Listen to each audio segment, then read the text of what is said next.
자, 2학년 친구들 안녕하세요. 은지쌤이에요. 오늘은 선생님과 함께 물질의 특성 두 번째, 물질이 뜨고 가라앉는 성질에 대해서 배워보도록 하겠습니다. 오늘은 교과서 202페이지를 펴시고요.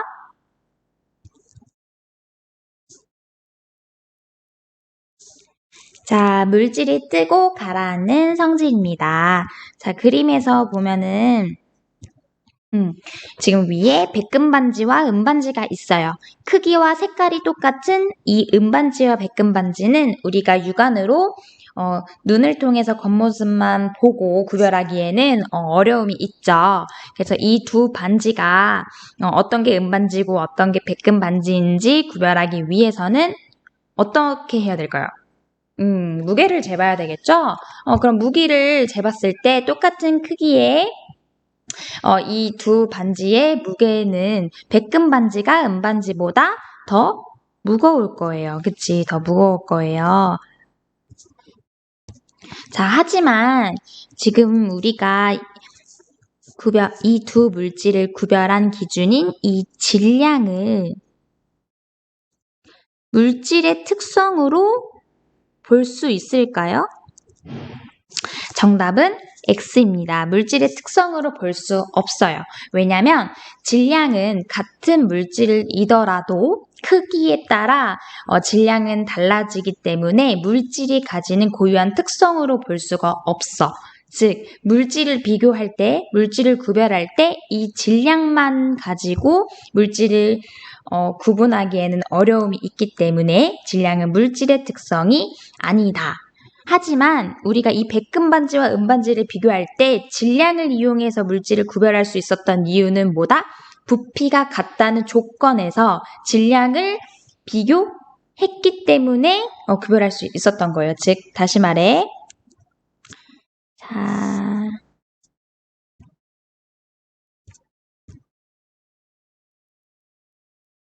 부피가 같을 때에 질량이 다르다는 것을 이용해서 우리가 구별을 했죠. 부피가 어떨 때? 같을 때, 부피가 같을 때 질량이 다르다라는 걸 이용해서 물질을 구별했어요. 여기서 부피가 같을 때의 질량을 뭐라고 하냐면 이걸 바로 우리가 오늘 배울 밀도라고 하는 거예요. 즉, 우리가 비교한 건 뭐다? 밀도를 비교한 거다. 그렇다면 이 밀도는 물질마다 가지고 있는 이 밀도의 값이 다 다르기 때문에 이 밀도는 물질의 특성으로 볼 수가 있다라는 거. 이따가 뒤에 페이지 보면서 다시 한번 얘기할게요. 자, 그럼 봅시다. 교과서 볼게요. 은반지와 백금반지는 겉모습이 비슷하여 구별하기 어렵고 질량이나 부피만으로는 두 물질을 구별할 수 없다. 그러나 물질의 질량을 부피로 나눈 값은 물질마다 다르므로 이 값으로 물질을 구별할 수 있다. 어떤 물질의 질량을 부피로 나눈 값, 이거를 단위 부피당 질량이라고 해서 밀도라고 한다. 이 밀도의 식이 뭐래요? 밀도는 부피분의 질량이다. 앞으로 계속 나올 거니까 외우도록 하세요. 자, 밀도를 구하려면은 얘들아, 질량을 부피로 나누면 이 밀도를 구할 수 있겠죠? 자, 밀도의 단위가 지금 나오는데 밀도의 단위는 뭐다? 그램 퍼 세제곱 센티미터를 주로 사용한다. 밀도의 단위를 볼까? 질량의 단위는 그램, 부피의 단위는 밀리리터 또는 이 밀리리터가 의미하는 게 곧 세제곱 센티미터 이거든요. 그래서 밀도는 그램 퍼 세제곱 센티미터를 쓰거나 그램 퍼 밀리리터를 이 밀도의 단위로 사용하고 있습니다. 자, 그럼 이어서 탐구 활동을 보도록 할게요. 여러 가지 물질의 밀도를 구분하는 탐구 실험입니다. 자, 첫 번째 액체 물질의 밀도 측정 실험입니다.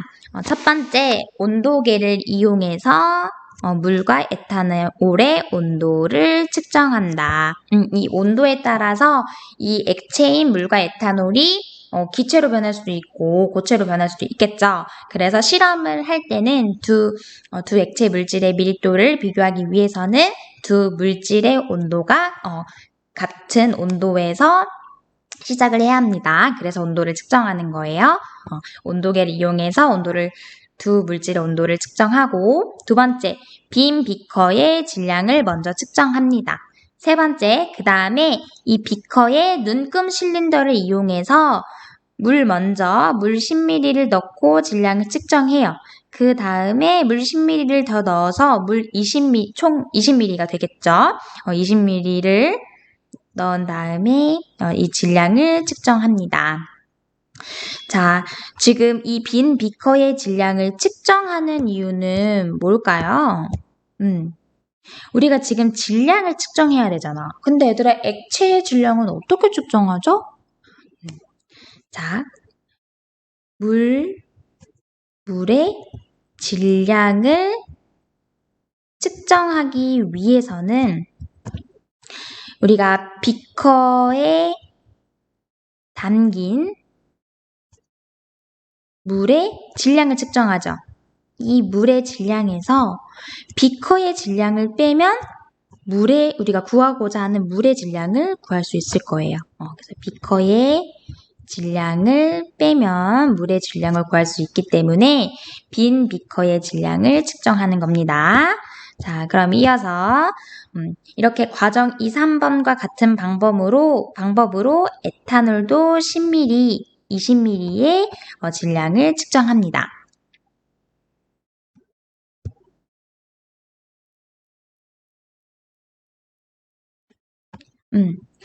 자, 그 다음 두 번째 탐구 실험 고체 물질의 밀도 측정하기입니다. 크기가 다른 철 조각 2개와 크기가 다른 알루미늄 조각 2개를 준비해요. 크기가 다르기 때문에 측정되는 질량도 다르겠죠. 자, 그럼 이제 실험 과정은 우리가 설명을 했으니까 이제 실험 결과를 적어보고 밀도를 구한 다음에 한번 토의해 보도록 할게요.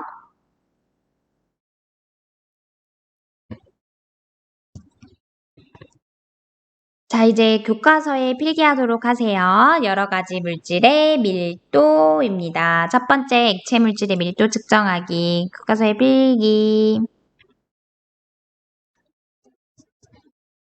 자, 물과 에탄올의 질량과 부피를 표에 기록하도록 하세요. 물과 에탄올의 온도, 우리 온도계를 쟀을 때 20도라고 측정이 됐대요. 자, 눈금 실린더에 물 10ml를 넣고 나서 질량을 재보았더니 순수한 이 물의 질량은 9.8, 부피가 20ml일 때 물의 질량은 19.6, 에탄올은 부피가 10ml일 때 질량 7.9, 20ml일 때는 질량 15.8g. 그리고 나서 밀도를 구했어요. 얘들아, 밀도 어떻게 구한다고 했지? 이 밀도, 이제 부피와 질량을 아니까 밀도를 구할 수 있어요. 밀도는 부피분의 질량이다.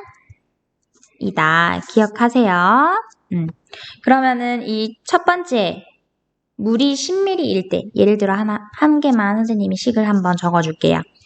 10ml일 때 9.8g의 질량을 가지고 있는 이 물의 밀도는 뭐다? 0.98이 나오더라. 0.98g/ml 또는 0.98g/세제곱센티미터의 밀도를 구할 수 있다. 자, 그럼 이어서 두 번째 밀도 값은 0.98. 부피와 질량에 상관없이 물의 밀도는 뭐다? 0.98이다. 에탄올의 밀도는 0.79더라.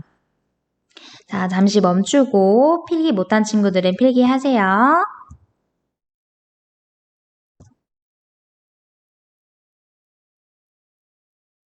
자, 물음표 질문 가겠습니다. 물과 에탄올은 부피에 따라 밀도가 다른가요? 물질의 부피가 달라지더라도 같은 물질의 밀도는 어떻다? 일정하다.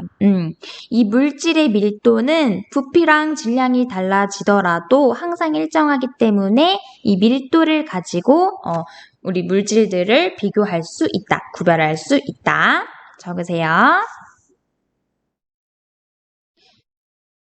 자, 이어서 고체 물질의 밀도 측정하기입니다. 자, 질량 측정하는 방법. 철 조각과 알루미늄 조각을 각각 전자저울에 올려놓고 질량을 측정하면 되겠죠. 이렇게 철과 알루미늄 조각의 질량을 측정했어요.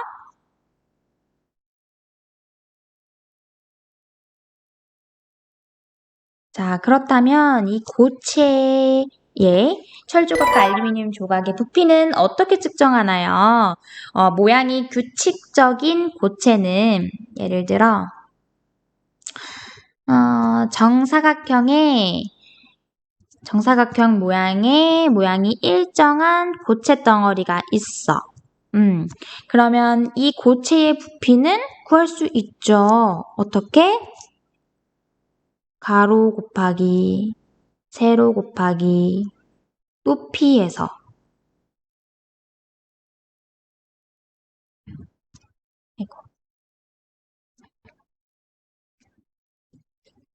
높이해서 부피를 구할 수 있어요.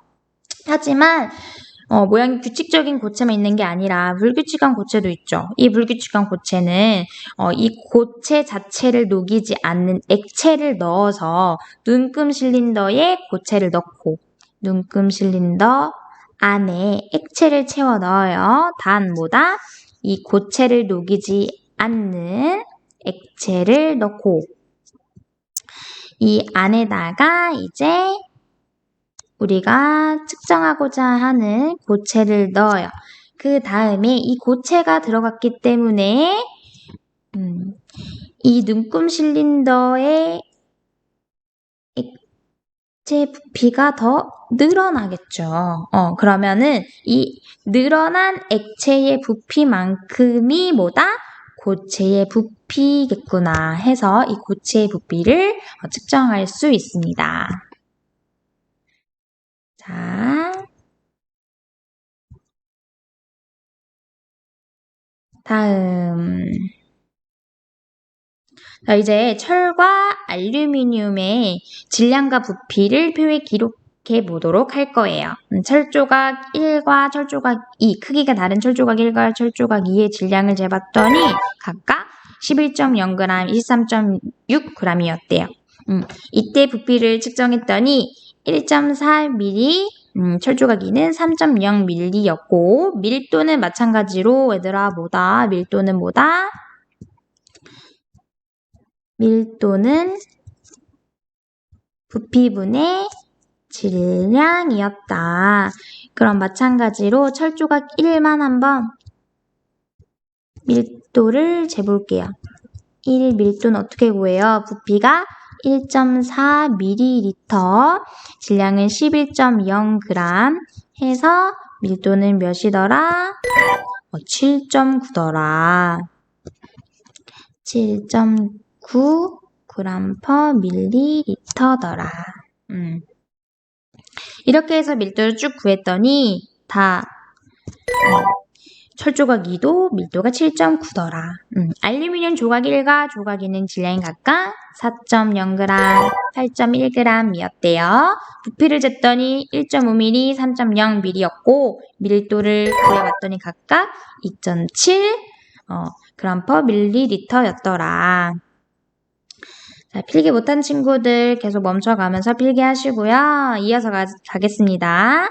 철과 알루미늄은 질량이나 부피에 따라 밀도가 다른가요? 물질의 질량이나 부피가 달라져도 같은 물질의 밀도는 항상 어떻다? 일정하다. 자, 정리하기 밑에 교과서 보겠습니다. 탐구 1과 탐구 2에서 측정한 물질의 밀도, 이게 뭐예요?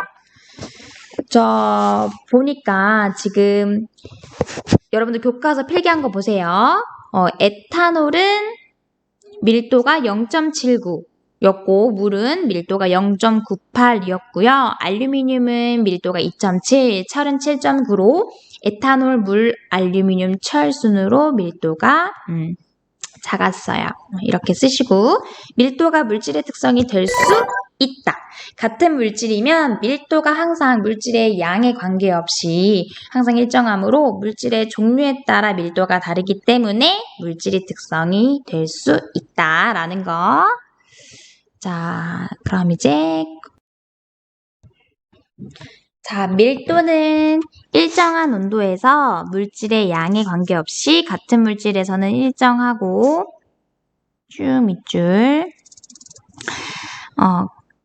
표와 같이 물질의 종류에 따라 다르다. 따라서 밀도는 뭐다? 물질을 구별할 수 있는 물질의 특성이다.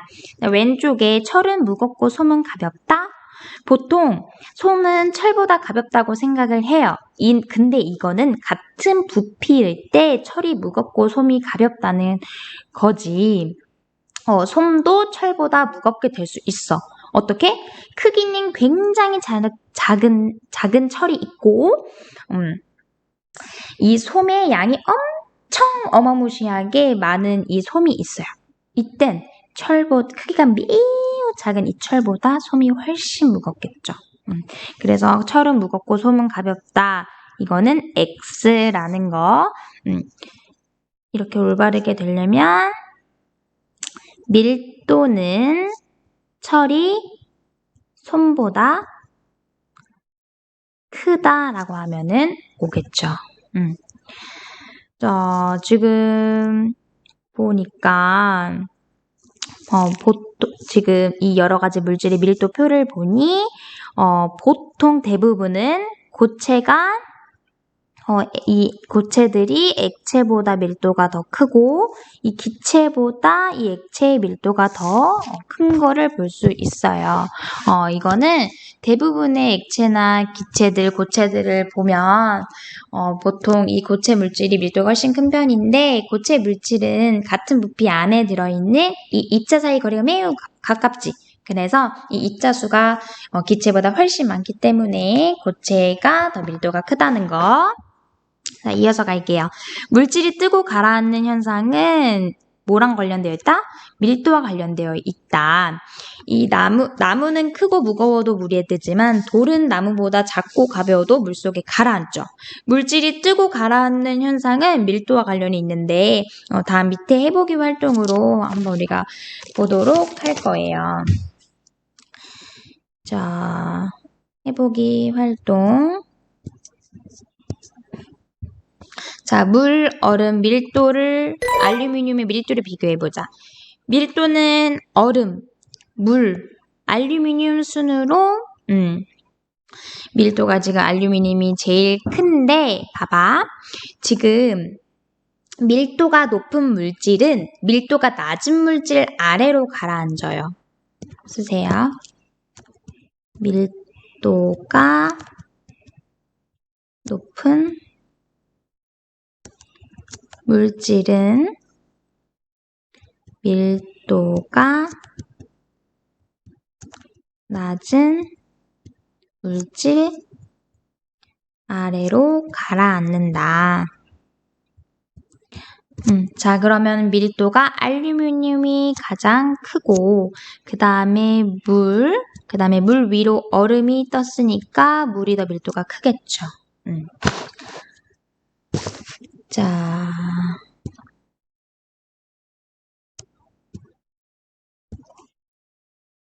이어서 물에서 물질이 뜨고 가라앉는 현상, 선생님이 방금 얘기한 물에 뜨는 물질은 물보다 밀도가 작은 물질이고 가라앉은 물질은 물보다 밀도가 큰 물질이죠. 즉 밀도가 작은 물질은 밀도가 큰 물질 위로 뜨고 밀도가 큰 물질은 밀도가 작은 물질 아래로 가라앉기 때문에 우리가 밀도를 비교할 수 있었어요. 자, 물이 담긴 컵에 알루미늄 조각을 넣으면 알루미늄 조각이 가라앉는다고. 이거는 왜? 알루미늄이 물보다 밀도가 크기 때문에. 또 헬륨을 채운 풍선은 공기의 밀도보다 작음으로 공중으로 떠오른다. 입으로 분 풍선은 공기보다 밀도가 크기 때문에 가라앉는다. 이처럼 밑줄 치세요. 자, 밑줄. 밀도가 작은 물질은 밀도가 큰 물질 위로 뜨고 밀도가 큰 물질은 밀도가 작은 물질 아래로 가라앉는다. 따라서 물질이 뜨고 가라앉는 형상은 밀도로 비교할 수 있다. 자, 혼합물의 밀도입니다. 순물질은 밀도가 일정하지만 혼합물은 섞여 있는 물질의 양에 따라서 밀도가 달라져 밀도가 일정하지 않아요. 예를 들어서 지금 달걀을 물에다가 넣으면 달걀이 가라앉지만 물에 소금을 조금씩 넣어 녹이면 어느 순간 달걀이 떠오르게 되죠. 이는 물에 녹인 소금의 양이 많아질수록 소금물이 달걀보다 밀도가 커지기 때문에 어느 순간 이제 달걀이 떠오르게 됩니다. 이처럼 혼합물의 밀도는 성분 물질이 섞여 있는 비율에 따라 달라진다. 오른쪽 컵에 보면은 얘들아 지금 나무가 제일 위에 떠 있고 그 다음에 식용유, 그 다음에 물 위로 플라스틱이 떠 있고요. 그 다음에 밑에 글리세린 밑으로 돌이 가라앉아 있어요.